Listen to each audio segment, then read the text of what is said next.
जी, हम लोगों ने ये तामीर काबा का मॉडल बनाया है, जिसमें हम लोग देखेंगे नबी करीम सल्लल्लाहु अलैहि वसल्लम की उम्र जब 35 साल हुई तो मक्का में ज़बरदस्त सैलाब आया। सैलाब से महफूज रहने के लिए कुरैश मक्का ने एक बंद बना रखा था, लेकिन सैलाब इतना ज़बरदस्त था कि बंद तोड़ कर काबा में दाखिल हो गया और काबा की दीवारों में शिगाफ फाड़ गए।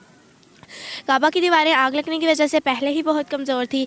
ये वाक़या तब पेश आया जब एक कुरैशी औरत काबा को धूनी दे रही थी और उसकी आग की चिंगारी निकलकर काबा के पर्दे पर पड़ी और जिससे काबा की दीवारें तक जल गई।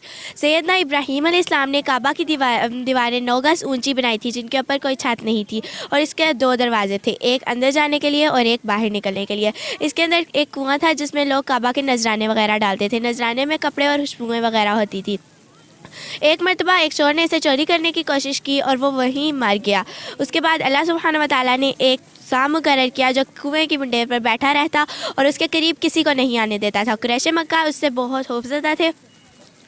जब काबा की तामीर का सिलसिला नए सिरे से शुरू हुआ तो अल्लाह सुब्हानहू व तआला ने एक परिंदा भेजा जो सांप को उठाकर ले गया। अब उन्होंने पत्थर जमा किए। हर कबीला अपने हिस्से के पत्थर अलग जमा कर रहा था। चंदे में उन्होंने पाक कमाई रखी, ना पाक कमाई नहीं रखी। ना पाक कमाई से मुराद तवाइफों की आमदनी, सूद की कमाई और ज़बरदस्ती हासिल किया हुआ माल उन्होंने शामिल नहीं किया। और पाक माल भी उन्होंने बिला वजह शामिल नहीं किया। इसके पीछे भी एक ख़ास वाक़या पेश आया। ये वाक़या तब पेश आया जब एक कुरैशी सरदार वहब खड़ा हुआ और उसने शुरू में एक पत्थर उठाया जो उसके हाथ से निकलकर दोबारा वहीं लग गया जहाँ से उसे उठाया गया था।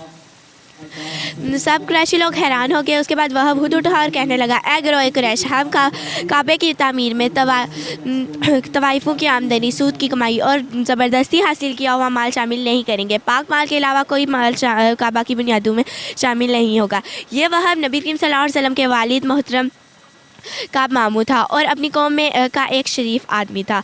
जब लोग पत्थर ढो रहे थे तो नबी करीम सल्लल्लाहु अलैहि वसल्लम भी पत्थर ढोने में शरीक थे और नबी करीम सल्लल्लाहु अलैहि वसल्लम अपनी गर्दन मुबारक पर पत्थर रख कर ला रहे थे।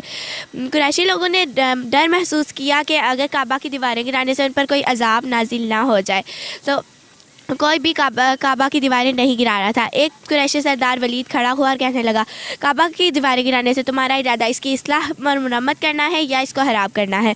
तो लोगों ने जवाब दिया, ज़ाहिर है हम काबा की इस्लाह करना चाहते हैं। तो वलीद ने जवाब दिया, तो फिर समझ लो अल्लाह सुब्हानहू व तआला इस्लाह और मुरम्मत करने वालों को कभी भी बर्बाद नहीं करता। फिर शुरू में वलीद ने एक दीवार गिराई और ताकि मालूम हो जाए कि कोई मुसीबत तो नाजिल नहीं होगी। जब रात खैरियत से गुजर गई तो सुबह सब ने मिलकर पूरी इमारत गिरा दी। बुनियाद में उन्हें एक तहरीर मिली जिसमें लिखा था, मैं अल्लाह हूँ मक्का का मालिक, जिसे मैंने उस दिन पैदा किया जिस दिन मैंने आसमानों और ज़मीन को पैदा किया, जिस दिन मैंने सूरज और चाँद बनाए। इसकी अजमत तब तक ख़त्म नहीं होगी जब तक कि इसके दोनों तरफ के पहाड़ अबू कैस और कीकान इसके ये शहर अपने बाशिंदों के लिए पानी और दूध के लिहाज से बरकत और नफ़ा वाला है। ये पहली तहरीर थी। दूसरी तहरीर मकाम इब्राहीम से मिली जिसमें लिखा था, मक्का अल्लाह ताला का मोहतरम और मुअज़्ज़म शहर है। इसका रिज़्क़ 3 रास्तों से होकर इसके पास आता है।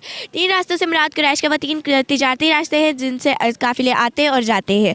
तीसरी तहरीर मिली इससे कुछ फासले पर मिली जिसमें लिखा था, जो भलाई बोएगा उस पर लोग रश करेंगे, यानी उस जैसा होने की कोशिश करेंगे, और जो रुसवाई बोएगा वो रुसवाई और नदामत पाएगा। तुम बुराइयां करते हो और भलाई की आस लगाते हो। हाँ, ये तो ऐसा है जैसे कीकर यानी कांटेदार दरख्त पर कोई अंगूर तलाश कर रहा हो। काबा की तामीर में पत्थर के अलावा लकड़ी की भी ज़रूरत थी। लकड़ी का मसला ऐसे हल हुआ कि एक जहाज़ अरब के साहिल से आकर टकराया जिससे वो पूरा जहाज़ टूट गया। ये जहाज़ एक रूमी ताजिर का था। जहाँ ये जहाज़ टकराया उस मकाम को अभी जद्दा का साहिल कहा जाता है। पहले इसे मक्का का साहिल कहा जाता था क्योंकि ये मक्का का काफ़ी करीब तरीन साहिल था। इस जहाज़ में शाह रूम के लिए संगे मरमर, लोहे और लकड़ी का सामान जा रहा था। जब कुरैश मक्का को ये इत्तला मिली तो वो फ़ौरन वहाँ पहुँचे और लकड़ी का सामान खरीद लिया और वो सामान काबा की छत और दीवारों में इस्तेमाल हो गया। अब काबा की तामीर मुकम्मल हो चुकी थी। ये हज़रत अब्दुल्ला बिन ज़ुबैर रज़ी अल्लाह अन्हु के दौर का काबा है जो इस काबा और इस हतीम को मिलाकर बनाया गया था, और यह हज़रत हज्जाज बिन यूसुफ़ के दौर का है जब इसमें दोबारा इस हतीम को कायम कर दिया गया था।